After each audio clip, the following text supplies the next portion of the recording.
კულტურისა და ძეგლთა დაცვის მინისტრი გურამ ოდიშარია ბერლინში მცხოვრებ ქართველ ხელოვანებს შეხვდა. საუბარი კულტურის სფეროში არსებულ პრობლემებს, სამომავლო გეგმებსა და პერსპექტივებს შეეხო.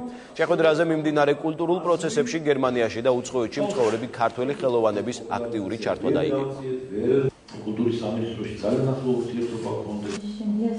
ჩვენ ბევრი რამ დავგეგმეთ, რომ ისინი უფრო ხშირად ჩამოვლენ ჩვენთან, ჩატარებენ მასტერ კლასებს, შეხვედრებს, მეტპოპულარიზაციას გაუწევენ ევროპულ კულტურას საქართველოში და ჩვენი ერთ-ერთი პრიორიტეტი არის ქართულ კულტურას გაუწიოთ პოპულარიზაცია ევროპაში, გერმანიაში კერძოდ. საქართველო იქნება ფრანკფურტის წიგნების